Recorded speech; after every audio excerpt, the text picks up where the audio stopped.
I used to think my life was boring in a harmless way. The kind of boring you complain about but secretly depend on. I was 27, living in a faded apartment in Cleveland where the heat rattled louder than my alarm clock. Most mornings started the same. Burnt coffee, a mirror that reminded me I looked tired even when I wasn't, and a long drive to a warehouse job that paid just enough to keep the lights on. Nothing dramatic, nothing special, just a slow, grinding routine that made me feel like I was losing pieces of myself without noticing. My mom's health had been slipping again, and the medical bills kept landing in the mailbox like they were mocking me.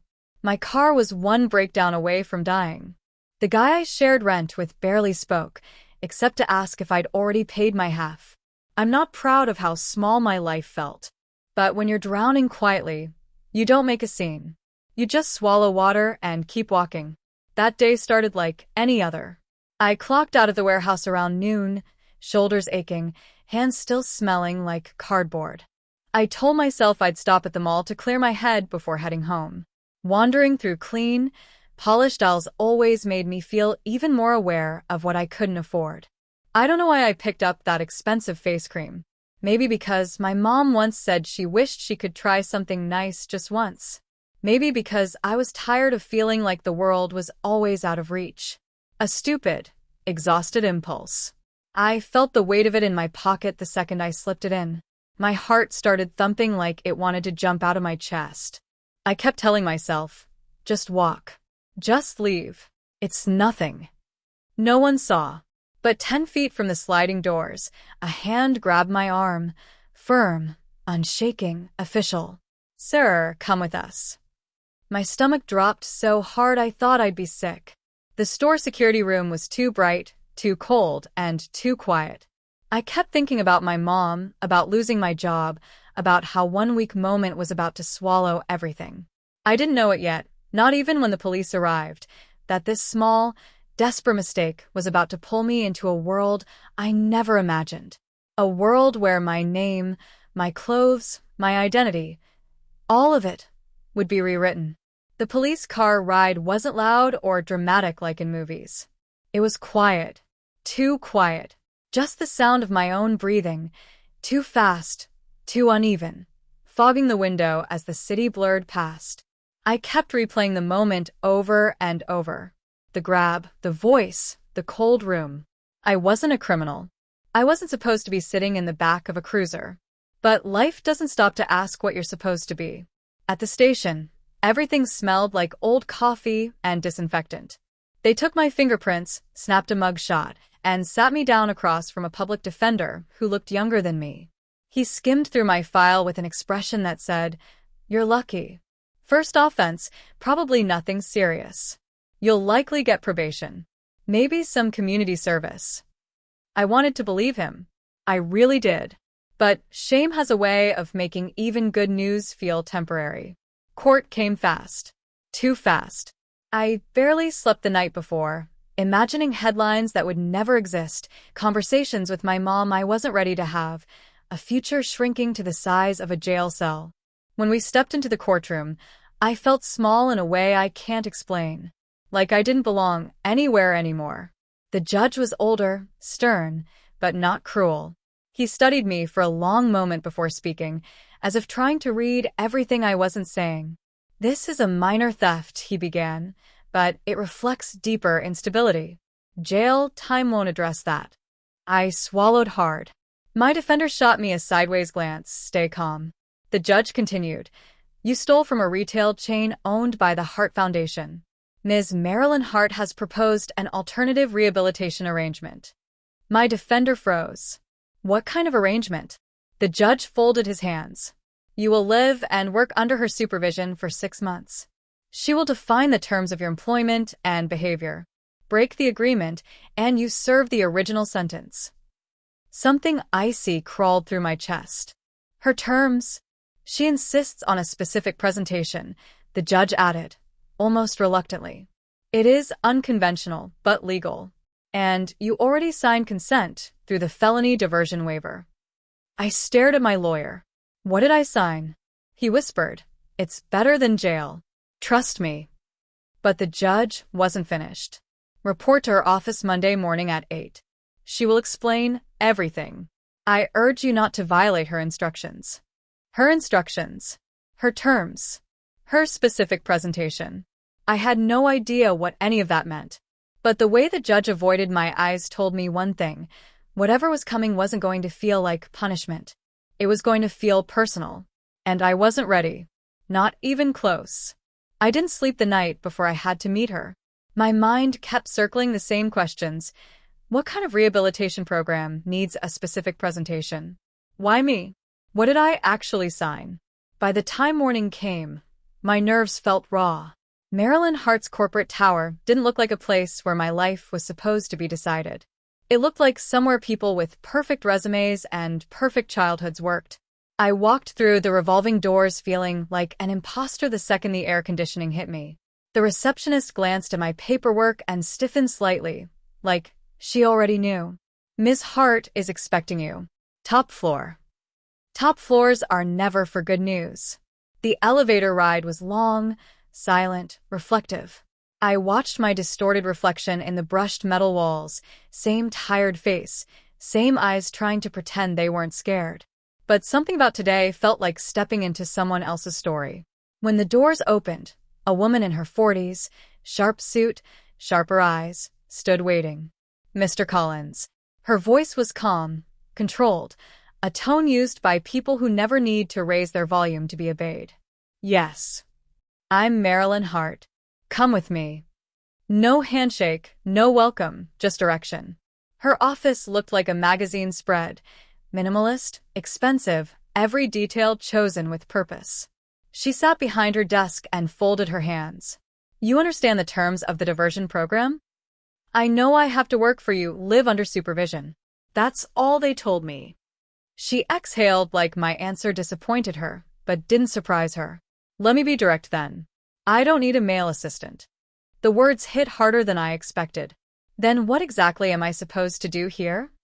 She stood, walked around her desk, and stopped in front of me, close enough that I could smell her perfume. Clean, subtle, intimidating. I need someone to fill a role. A role that requires poise, presentation, discipline, and above all, feminine presence. My pulse kicked. I don't understand. You will, she said. For the next 6 months, you will not be my assistant. You will be my daughter. I actually laughed at first, one short, confused breath. That's not funny. It's not a joke, she replied. I need a feminine representative for my charity and public engagements. My real daughter is estranged. You signed a contract agreeing to my behavioral conditions. This is one of them. I shook my head slowly. I can't do that. I'm not. Your alternative is jail. For 6 months minimum. Silence sat between us like a weight. A choice that wasn't a choice at all. She placed a folder in front of me. This is your schedule. Clothing is provided. Training begins today. I stared at the folder. My heart beat loud in my ears. My life had been small before, but at least it was mine. Now it felt like I'd stepped into someone else's shadow, a daughter-shaped shadow I was expected to fill. I followed Marilyn down a quiet hallway that felt more like a private wing than an office. The carpet softened every step, like the building itself was trying to muffle whatever was about to happen. She opened a door without looking back. Inside was a full styling suite. Soft lighting, mirrors framed in warm gold, shelves filled with makeup, skincare, wigs, brushes. It looked like a salon pulled from a lifestyle magazine, not a place meant for someone like me. A woman in her 30s stepped forward. I'm Dana, she said gently. I'll be helping you today. Helping. That word made my stomach twist. Marilyn said, he needs to be ready for public presentation within a week. Start from the basics. And then she left. No reassurance, no explanation, just expectation. Dana motioned me to sit. I know you're nervous, she said, voice soft. Most people would be. I didn't answer. My throat felt tight, like speaking might break something open. She put a towel around my shoulders and said, we're just taking it one step at a time. No pressure to be perfect. But perfection felt like the whole point. She began with my arms, warm shaving cream, a slow glide of the razor. My breath caught, not from anything dramatic, just from the realization that I had never been touched with that kind of deliberate care. "Relax," she murmured. "You're doing fine." I wasn't. Inside, I was panicking. My mind kept screaming. What am I becoming? What am I agreeing to? But my body stayed still, almost obedient. She moved to my chest, stomach, legs, methodical, respectful. Each stroke took away another piece of the person I had walked in as. When she finished, she handed me a robe, soft, lightweight, unfamiliar on my skin. "Let's talk skincare," she said, applying moisturizer, smoothing stray brows, adding subtle tint under my eyes. Nothing dramatic, just enough to soften me. Then came the wig, shoulder-length brunette, slightly curled at the ends. She placed it gently, adjusting the front until it framed my face. "Look," she said. I didn't want to, but I turned toward the mirror anyway. My breath stuttered. It wasn't a woman staring back. Not yet. But it wasn't the man from the warehouse either. It was something in between, fragile, uncertain, strangely delicate. Dana touched my shoulder. "This is just step one. You're okay." I forced a nod. Then she showed me the outfit laid out on the table, a soft cream blouse and knee-length skirt, simple flats. Not sexy, not exaggerated, just feminine. "Try them on," she said. My hands shook as I buttoned the blouse. The fabric felt lighter than air, wrong and right at the same time. The skirt settled around my hips awkwardly, unfamiliar, but not unbearable. When I turned back toward the mirror, the room felt too quiet. I didn't recognize the reflection. But the strangest part, the part one couldn't admit yet, was that I didn't hate it either. It scared me more than anything. Dana smiled gently. "Marilyn will want to see you." My heart pounded, so hard it felt like it might bruise my ribs. This was only day one, and already I wasn't sure who I was anymore. When I stepped out of the styling room, Marilyn was waiting in the hallway, arms crossed, expression unreadable. She didn't look surprised, not even curious. It was as if she already knew exactly how I would look before I did. "Turn around," she said calmly. I did. My hands felt stiff at my sides, my legs uncertain inside the skirt. She studied me the way a sculptor studies clay, cold, analytical, measuring every flaw and potential. "It's a start," she finally said. "Follow me." We walked into a different room, wide, bright, with wooden floors and mirrors on every wall. It looked like a dance studio or a finishing school.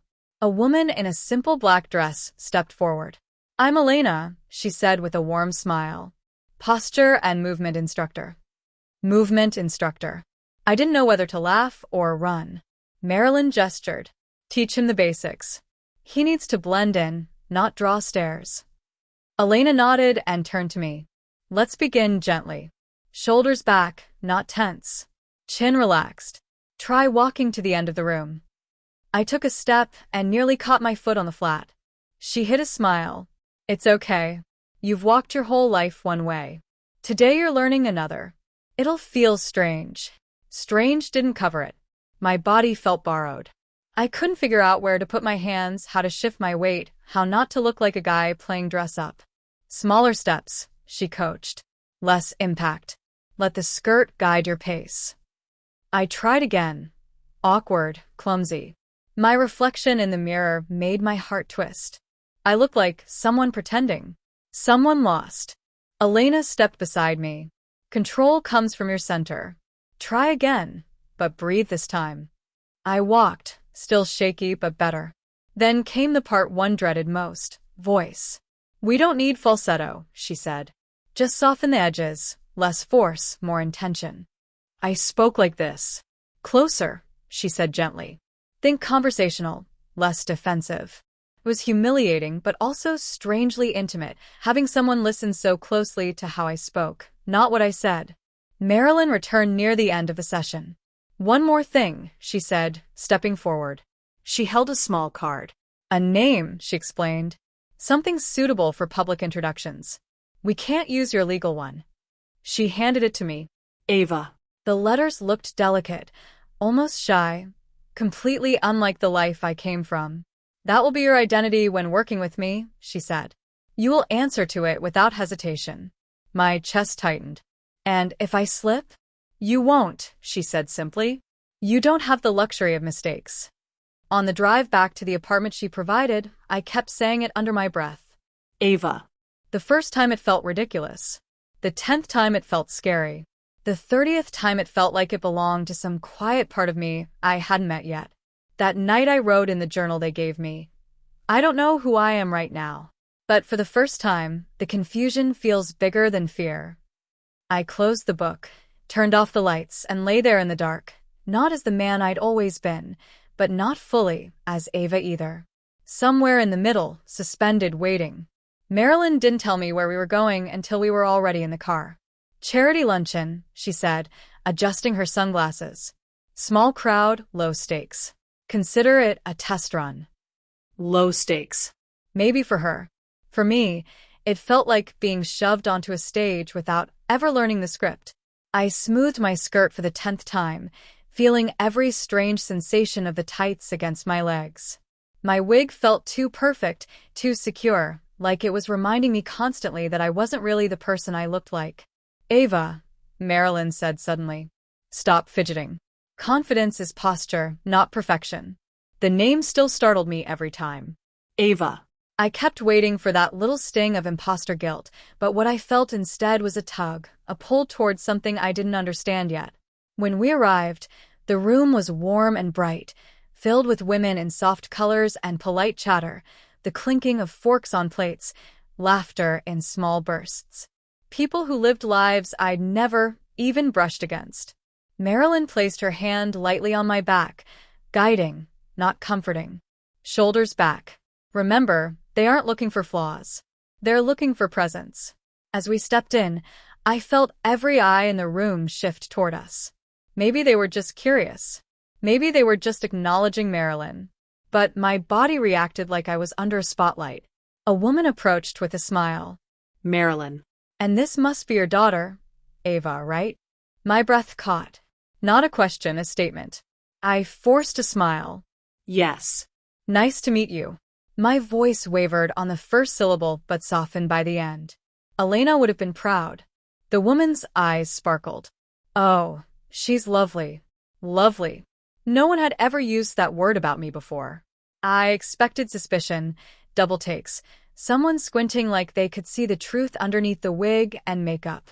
But instead, a hand on my arm. I love your hair, sweetheart. A polite compliment about my blouse. A small joke that made me laugh, not the nervous laugh, but something real. Little things. Tiny, normal interactions. But each one chipped at the fear sitting in my chest. At one point, Marilyn leaned in and whispered, You're handling yourself better than I expected. I didn't know whether to feel proud or worried about what she expected in the first place. But the moment that stuck with me happened near the drinks table. A woman around my age smiled and said, You move with such grace. I wish I was that put together. Put together. Me, the guy who used to haul boxes at 4 a.m. When the event finally ended and we stepped outside, I let out a breath so deep it felt like my ribs collapsed inward. I did it, I whispered to myself. Marilyn adjusted her coat. You didn't just do it. You belonged in that room. I wasn't sure if I believed her. But for a few moments, standing there in the sunlight, skirts swaying lightly in the breeze, I wanted to. On the drive home, I kept replaying the same thought. What if this version of me isn't just punishment? What if it's the first thing I've ever done right? The morning after the luncheon, I should have felt proud. I should have felt relieved. But instead, a strange heaviness settled over me, like I'd crossed a line I couldn't uncross. And part of me was terrified to look back at where I used to stand. Marilyn scheduled another public appearance 2 days later. A small networking brunch. Harmless, she said. Harmless for someone who wasn't terrified of being seen. Dana helped me get ready again. Soft curls, a lilac blouse, a skirt that moved when I breathed. Every touch, every adjustment felt intimate in a way that scared me. Not because it was wrong, but because a quiet part of me didn't hate any of it. Fear has a way of waiting for the right moment to strike. It hit me as soon as we arrived. The room felt tighter than the last one. The conversations louder, the glances sharper. I kept tripping over the script I'd rehearsed in my head. Someone asked where I went to school, and I froze. Did Ava go to college? Did she have a major? What was my story supposed to be? My smile twitched. My voice cracked. Marilyn's fingers tapped my back once, a silent warning. I tried to steady myself, but it was like a wave hit me from the inside. When a man politely said, "You remind me of my niece." She's shy, too. I felt something inside me fracture. Shy? Because if he knew the truth, he wouldn't compare me to anyone's niece. My throat tightened. My vision blurred. I excused myself as calmly as I could and hurried to the restroom. The second the door closed, I grabbed the counter and stared at my reflection, wig perfectly styled, lips lightly glossed, eyes softened by makeup, and I whispered, "What am I doing?" My reflection didn't answer. It just stared back, a stranger I was expected to become. My breathing grew fast, shaky, uneven. I felt like I was peeling apart from the inside. Then the door opened. Marilyn stepped inside, her heels soft on the tiles. She closed the door behind her and looked at me, not with anger, not with irritation, but something I hadn't seen from her before. Concern. "Ava," she said quietly. "Look at me." "I can't do this," I whispered. "I'm pretending. I'm lying to everyone. I don't know who I am anymore." She paused, then walked closer. "You think pretending is the problem," she said softly. "But you're not pretending. You're discovering." I shook my head. "I'm just filling in for someone you lost." Her expression shifted, just slightly, but enough to feel like peeling back a curtain. "My daughter left 5 years ago," she said. "She wanted a life I couldn't give her. I tried, but I failed." Her voice cracked, not much, but enough that I felt it. "I don't need a replacement," she continued. "I need someone who's willing to grow. Someone who deserves a chance to become more than the world allowed." I blinked through the blur in my eyes. "Why me?" "Because you walked into this building looking like someone who had never been given permission to choose his own life," she said. "And now you're learning you may have more choices than you ever imagined." For the first time, I didn't flinch when she used my feminine name. "Ava." She placed a hand on my shoulder, gentle, steady. "You're stronger than you think. And you're not doing this alone." I exhaled, shaky but real. In that moment, something shifted. Not acceptance, not clarity, just a tiny spark of possibility. A feeling that maybe this identity wasn't a punishment at all. Maybe it was a doorway I'd been afraid to open. 6 months sounds like a long time until you live through it day by day, moment by moment, little shift by little shift. And when you're changing slowly, quietly, almost accidentally, it doesn't feel like transformation. It feels like waking up and realizing your reflection has been gently rearranging itself while you weren't paying attention. By the time the 6th month approached, the routines that once terrified me felt strangely natural. Dana didn't need to guide my shaving anymore. My makeup took me 15 minutes instead of 50. Walking in heels didn't exhaust me, it steadied me. And when someone called me Ava, I didn't flinch. I turned naturally, instinctively. But the strangest part was this. I no longer needed to pretend that Ava was separate from me. She wasn't a character, or a punishment, or a borrowed identity. She was something I had been edging toward my whole life without realizing it, and that terrified me more than anything.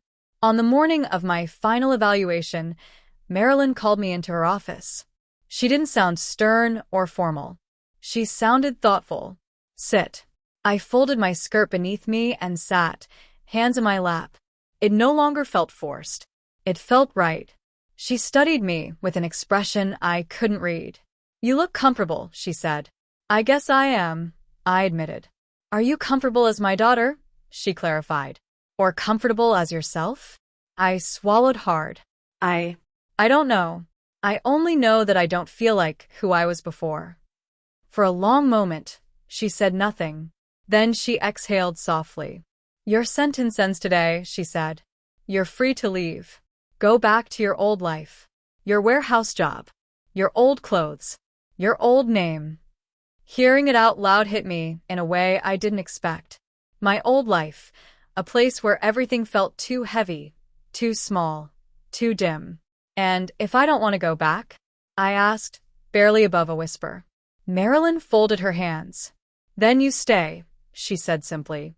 Not as a punishment. Not as an obligation. As a choice. I don't need a daughter anymore, Ava, she added, her voice softening. But I think you needed one. The words hit deeper than I was prepared for. No one had ever spoken about me like that, with understanding instead of judgment, possibility instead of limitation. She gestured toward the mirror across the room. Look, she said gently, and tell me who you see. I walked toward it slowly, my heartbeat echoing in my ears. The woman staring back wasn't perfect. She wasn't polished like Marilyn or graceful like Elena, but she was soft and steady and real. She looked like someone who had finally stopped apologizing for existing. I touched the mirror lightly. Ava, I whispered. The name didn't feel like a role anymore. It felt like a truth. When I turned back, Marilyn wasn't smiling, but her eyes were warm in a way I had never seen. So, she said softly, what do you choose? I didn't answer immediately. Some choices aren't made in one breath, they unfold. But I knew, deep in the quiet place inside me that had been opening for months, that I wasn't ready to leave Ava behind. Not now. Maybe not ever.